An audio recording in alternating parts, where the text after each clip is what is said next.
자, 안녕하세요. 라즈베리 파이 4 그리고 FPGA ARM MCU 연동형 인터넷 디지털 시계의 발표를 맡은 전찬호입니다. 일단 그 컨텐츠 목차는 간단하게 얘기하겠습니다. 모티베이션 그리고 웨이 투 고 타임 스케줄 순으로 되어 있는데, 모티베이션은 제가 어떤 제품을 만든 동기를 설명하는 것이고, 웨이 투 고는 뭔가를 선택하는 방법론이 있을 겁니다. 그 정도는 미리 생각을 해두고 시작하는 것이 좋기 때문에 거기에 대해서 간단히 소개를 하고, 그 다음에 최종적으로는 타임 쉐줄에 대해서 이제 소개를 할 텐데, 제가 어떻게 할지 계획사항에 대해서 간단히 소개하도록 하겠습니다. 동기 중에 하나는 IoT입니다. The Bright Side of IoT라고 제가 얘기를 해놨는데, IoT라는 것은 기본적으로 Internet of Things를 의미합니다. 이 IoT가 중요한 것은 연결성인데, 이제 스마트 시스템 입문 과목에서도 한번 다룬 적이 있습니다. 교수님들께서 항상 강조하시던 주제가 커넥티비티인데, 연결성이라는 얘기입니다. 결국에는 어떤 기기든지 간에 상호 간에 연결이 되어 있고, 그것을 원격적으로 조정할 수 있는 것이 IoT의 핵심적인 부분 중 하나입니다. 기계가 복잡하거나 복잡하지 않거나는 별로 중요하지 않고, 그 기계가 어떻게 연결되어서 사용자와 상호작용하거나, 기기가 정확성을 보증한다든가, 인터넷에 연결해서 시계의 정확성을 보증한다든가 등의 행동을 할 수 있겠습니다. 로컬 머신이라고 해서 이제 그냥 집에서 사용하는 흔한 기기들은 대부분 다른 어떤 장치들과도 값을 공유하지 않습니다. 그렇게 짜지 않았기 때문에. 그것은 곧 이제 어떤 에러, 오차가 발생했을 때 정밀하게 교정하지 못한다는 것을 의미하기도 합니다. 그러한 문제를 해결하기 위해서 이제 사용하는 대표적인 예가 와이파이에 기반한 홈 네트워크가 되겠습니다. 유비쿼터스라고 이제 흔히들 얘기를 하는데, 그게 IoT의 어떤 실현된 큰 예라고 볼 수가 있습니다. 그런 임플멘테이션의 결과는 유비쿼터스 홈 네트워크 시스템이고, 그거를 실현하는 방법에 와이파이가 한 가지 방법으로 들어갑니다.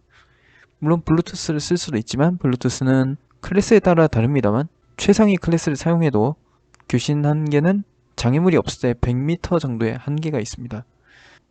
그에 비해서 와이파이는 이 접속 시 각종 보안 솔루션들을 제공합니다. 물론 그것들이 무적이라는 뜻은 아니지만, WPA, PSK라고 많이 들어보셨을 텐데, 이제 WPA2, PSK가 이미 나와서 지금 상용되고 있습니다. 심지어 이제 2.4GHz, 5GHz 채널은 따로 접속을 하죠. 그렇기 때문에 보안적으로 상당히 안전하다고 볼 수 있습니다. 블루투스로 사실 바이러스 감염이 되는 경우가 생각보다 굉장히 많음을 감안했을 때는 와이파이는 아주 좋은 선택입니다. 결국에는 와이파이를 선택하는 것이 좀 더 좋은 대책이 될 수 있으리라는 예상이 나오는 것입니다. 다음은 FPGA입니다. FPGA는 Field Programmable Logic Array인데, 제 생각에는 어떤 측면에서는 MC보다 훨씬 좋습니다. 왜냐면 이 FPGA라는 장치 자체가 패럴렐라이즈드 디자인을 이용해서 동작하기 때문인데, 패럴렐라이즈드 디자인이라는 것은 제가 만든 논리적인 어떤 장치나 기능들이 모두 병렬로 돌아가기 때문에 상당한 장점이 됩니다. 물론 MCU만을 사용할 수도 있겠지만, MCU만 사용하면 클럭이 높아져야 되거든요. 결국에는 클럭이 높아져야 되니까 파이프라인의 개수는 대체로 비례하는 경향이 있습니다. 그렇기 때문에 가격이 상승합니다, 당연히. 왜냐면 내부 로직을 자꾸 최적화하는데 신경을 쓰다 보니 그렇게 되거든요. 그리고 당연히 열도 많아집니다. 그렇지만 그렇다고 해서 MCU를 사용하지 않는다는 것은 아니고, 마이크로 컨트롤러 유닛 MCU를 하나 사용할 예정입니다. FPGA가 물론 클럭 디자인에서 중요하긴 하지만, FPGA 하나만으로 모든 걸 다 하기는 조금 힘들거든요, 생각보다. 왜냐면 이게 안에서 이제 신시시스가 될 수 있는, 합성이 될 수 있는 그 논리 소자의 개수가 한계가 있기 때문에 제가 모든 걸 다 할 수가 없습니다. 만약에 FPGA와 MCU를 적당히 통신시키는 방법을 알고 있다면 FPGA의 보조제로서 이제 MCU를 사용한 것도 좋은 선택이 되겠습니다. 학부에서는 8비트 아키텍처인 ABR을 기반으로 다뤘지만, 저는 ARM을 다룰 것입니다. 다만 제가 ARM을 사용한다는 것이 특별한 얘기는 아니고, 그냥 다만 CPU 아키텍처를 바꾼다는 얘기입니다. 물론 CPU 아키텍처를 바꾼다는 단순한 얘기지만 생각보다 그 내막은 아주 복잡합니다. 그 이유는 전압 때문인데, 사실 ABR이 5V인 거는 예전 기기들과의 호환성을 위한 부분도 있습니다. 이 전압이 안 맞으면 이 로직 레벨 시프터를 이용해서 전압을 바꿔줘야 되는데 이것도 또 따로 공간이 필요하고 돈이 들거든요.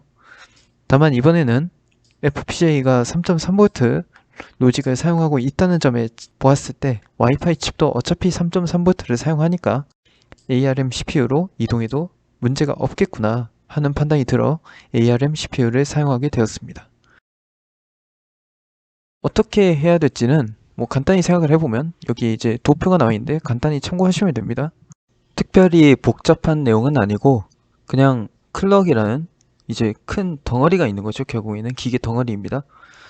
그 덩어리 안에서 FPGA와 ARM MCU가 상호적으로 작용을 합니다. 문제는 와이파이 칩을 조절할 기기가 있어야 되는데 그거를 MCU를 통해서 하는 거죠. 그러니까 MCU는 진짜 머리이고 FPGA는 척추 같은 느낌으로 생각하시면 됩니다. 뇌에서 생각을 하고 그것을 전달해주는 매개체가 FPGA가 된다는 점이 특징입니다. 그러니까 머리에서 생각은 했지만 그것을 실행으로 옮기기 위해서는 회로를 짜놔야 되는데 그 회로를 제가 FPGA를 통해서 구성할 예정이라는 얘기입니다.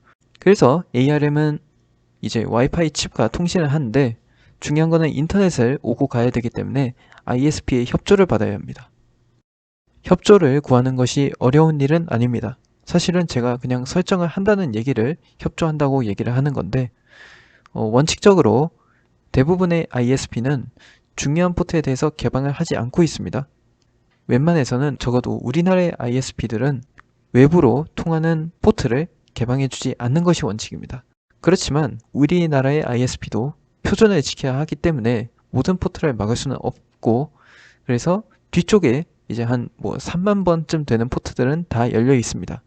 그것들을 통해서 통신할 예정입니다. 원래는 이 시계 프로토콜이 따로 있는데 123번 NTP 포트를 사용을 합니다. 하지만 이게 학교 등지에서 막혀 있습니다. 그래서 저는 포트를 따로 설정해서 별도 독자의 규격으로 사용할 예정입니다. 기기를 선택할 필요가 있는데 제가 대상으로서 고려해본 회사는 2개밖에 없습니다. 나머지 회사들은 제가 접하기에 상대적으로 어려운 회사들이라고 할 수 있겠습니다. 결국은 개인이 접할 수 있는 수준에 좀 더 저렴하고 그러면서도 제가 원하는 거를 할 수 있는 수준의 FPGA를 찾는 것이 과제가 되었기 때문에 이렇게 2개의 회사로 간추려지게 된 것입니다. 제가 아는 회사는 자일링스와 인텔 이렇게 2가지가 있는데 저는 자일링스를 선택했습니다. 그리고 그 보드는 디젤런트 회사의 C모드 A7입니다. 여기 이제 푸른 색깔로 제가 색칠을 해놨는데 아틱입니다. 이 가운데 있는 칩이 아틱7이기 때문에 이걸 사용할 거예요. 참고로 왼쪽에 있는 칩이 FTDI인데 얘는 나중에 중요한 단서로 등장할 수 있으니까 참고하시면 되겠습니다. 다음은 MCU를 선택하는데 MCU 선택도 간단합니다. NXP 그리고 ST마이크로전자 그리고 애트멜 이렇게 3가지가 있습니다. 애트멜의 그 32비트 ARM MCU가 썩 그렇게 좋지는 않은 편입니다. 아두이노 뒤에도 사용이 되긴 했는데 개인적으로 별로 좋아하지 않거든요. 그래서 ST마이크로전자의 MCU를 사용하고 싶은데 좀 애매합니다. 근데 마침 NXP사의 새로운 CPU가 나왔다는 정보가 흘러들어와서 이 TNC 4.0 보드를 기반으로 하는 IMX RT1061을 선택하기로 했습니다. 와이파이 칩은 중국계 회사 에스프레시브 시스템의 ESP8266을 선택했습니다. 이 칩은 한 번쯤 다뤄본 사람들이 아마 있을 겁니다. 그래서 간단하게 넘어가겠습니다. 그 다음에 라즈베리파이입니다. 아주 작은 컴퓨터지만 좋은 컴퓨터입니다. 역시 ARM 기반을 하고 있는데 이쪽은 MCU와는 다르게 진짜 컴퓨터용으로 설계가 됐기 때문에 설계 자체가 완전히 다릅니다. 라즈베리파이 4는 BCM2711 CPU를 사용하는데 쿼드코어입니다. 그리고 64비트로 동작하기 때문에 성능이 꽤 좋은 편이에요. 생각보다. 타임 쉐줄입니다. 간단하게 보시면 되겠습니다. 항상 어떤 기기를 만들면 유지 관리를 하는 것은 기본적인 것이고 이제 MCU 펌웨어 개발 혹은 뭐 로직에 대한 계속 신시시스를 확인하고 어떤 임플멘테이션을 지속하는 것은 유지 관리라고 할 수 있어요.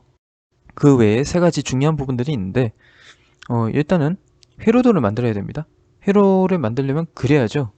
그냥 간단하게 그리면 됩니다. 그리고 디지털 서킷을 한번 그려보는 거예요. 물론 베릴로그 언어를 사용하기 때문에 제가 그린 그대로 만들기는 어렵습니다. 제가 뭐 조그만 기기를 만드는 게 아니기 때문에 상당히 어렵지만 한번 이렇게 될 수 있겠다 생각을 해보는 의미에서 만들어 볼 예정입니다. 그걸 가지고 납땜을 한 뒤에 이 실제 회로 만든 것이 문제가 없는지를 검증할 예정입니다. 그 다음에 그러면 인터넷 연계성을 보장하려면 와이파이도 돼야 하지만 서버가 있어야 돼요. 서버를 만듭니다. 근데 파이썬을 먼저 만들어 보고 C++로 진행할 예정입니다. 라즈베리 파이를 사용하기 때문에 MFC나 혹은 윈도우 기반의 C 코딩이 불가능하고 유닉스 기반의 포직스 시스템에 맞춰서 코딩을 해야 됩니다. 그런 다음에 이제 완전히 UDP에 기반한 서버를 만들면 되죠. 이제 원격 제어를 할 수도 있을 겁니다. 마지막으로 중요한 부분은 테스트입니다. 아무리 잘 만들어도 테스트를 해서 오류를 고치지 않으면 쓸 수 없습니다. 테스트가 그만큼 중요합니다. 그래서 기본적인 기능을 테스트한 뒤에 회로를 물리적으로 확인을 해보고 스트레스와 스테빌리티 테스트를 실행할 예정입니다. 또한 전류를 측정해서 파워 컨섬션, 즉 전력 소모도 시험할 예정입니다. 그래서 최종적으로 보여드리기 전까지 꾸준히 준비를 해야겠습니다. 이상 여기까지 해서 마치겠습니다. 감사합니다.